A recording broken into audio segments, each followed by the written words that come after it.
Hello and welcome back to another on the rest and another edition of AEW Collision Out of 10, and with All Out taking place next weekend, it's all hands on deck to help build towards the pay-per-view, but there's still plenty of time for the usual action we've come to expect on Saturday nights with several big matches, including Okada versus Oku for the Unified Championship. But Collision opened with Ian Riccaboni bringing out MJF to talk about his feud with Briscoe. He did his usual routine of running down the residents in the city therein while bragging about his own accomplishments. Briscoe appeared on the big screen and revealed the stipulation for their All Out match would be tabled on thumbtacks.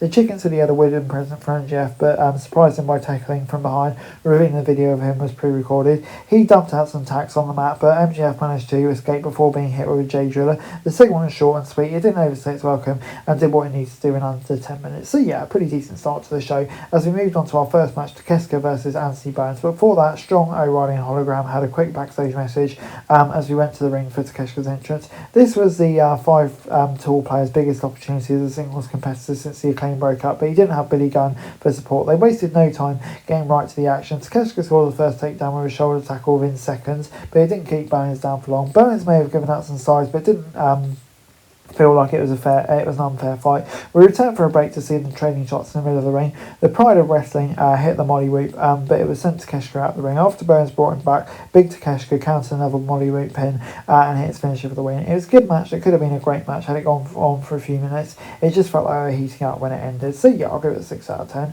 As we then got $500,000 on the line when the Triangle of Madness teamed up with Bane and Ford to take on TJ, Statlander, Cameron and Hayter. Stat was going to start for a team against Bane, but Hayter tags herself in. This continued attention from their pre-match interview where they almost got into fight. Matches like this are always chaotic and hard to manage because there has to be a lot of quick tags so everyone gets time in the ring. The heels had the upper hand for most of the first half, but the show cut to a break. When we returned, the babyfaces were beginning to make a comeback. Stat and Hayter were still having some issues, but they attempted to keep each other in the fight. Thekla was able to get the win for her team to get the £500,000 prize, but Statlander wanted to keep fighting and pulled her out of the ring. Shirakawa and Amanata came out and joined away. This is one of those matches that had a lot of fun moments, but as a whole, it was a little all over the place. Part of that was by design, but it's hard to really make out how good it was. So yeah, 5 out of 10. As we then got a Max Caster Open challenge, he's already been promo asking for a challenger, and it's answered by Big Bill. He immediately crushed Caster and began talking trash to Eddie Kingston. 1 under 10 minutes. This was most offense Caster got was the slap. The crowd chanted for Kingston, and Bill got on the mic and challenged him to All Out. Yes, please. So happy Kingston's back. Before Caster was backstage, but when he was blindsided by Bowens, he brought him all the way to the ring for a fight. Jerry then came in to break up the fight and got on the mic to yell at them.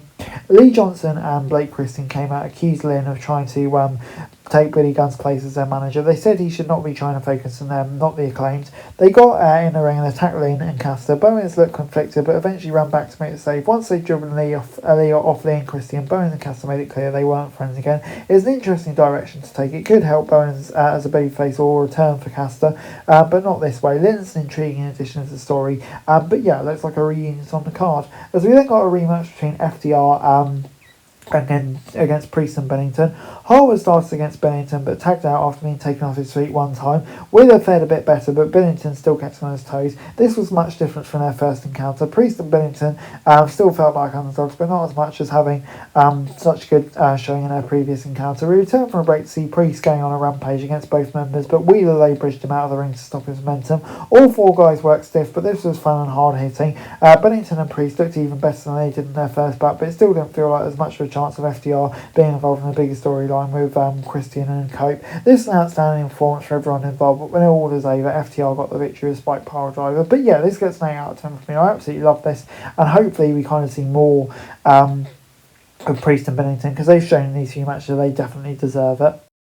We then got Okada versus Oku. This wasn't Oku's first match in AEW, but it's definitely his biggest opportunity today. They locked up and Okada backed Oku into the rope for a clean break, but he made it sure to big time him with a little chest pat. Oku fired back with a smack, which fired the Rainmaker up. Okada was firmly in control, and Oku took a big fall to the floor as we went to a break. We returned to see the champ still dominating the match, but Oku countered the Rainmaker clothesline, hit a jumping kick. Okada nailed a drop kick as Oku was flying over the top rope. He hit a tombstone pile driver following him his painted Rainmaker clothesline for the pin and win. A solid day outing for Oku and a good defence for Okada. What happened next is more interesting, with Takeshita coming out and pointing at Okada. Both men are ready to be in a three-way match and hopefully singles match down the line and an intriguing third competitor next week. 7 out of 10. As we then got Moxley and Garcia taking on Strong and O'Reilly. Garcia was sporting some simple black shorts, knee pads and shoes instead of his usual gear to show a shift in personality. Mox and Garcia tried to take control early, but KOR and Strong, the more experienced duo, managed to keep them on defence for a while. It took a little help from Shafir and Death Riders to gain the advantage.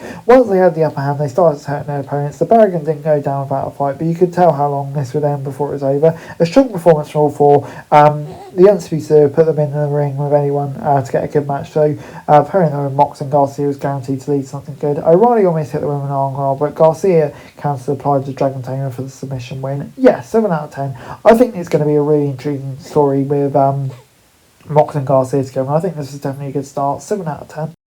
Overall, Collision gets a 7 out of 10 from me. This was another really good episode of Collision. Not only did we get a handful of great matches, but some interesting story developments as well, whether it be the acclaimed reunion, Oku put on a decent performance against Okada, the quality of the FTR Priest-Bennington match, and the intriguing main event as well. So yeah, this was another really strong episode of Collision. 7 out of 10. That's it for this video. Thanks very much for watching. Remember to like, share, subscribe. Follow us on our socials, link in the description below for daily wrestling news, meme and content. Subscribe to our other channels on screen right now. That'd be greatly appreciated. Thanks very much for watching. Peace out.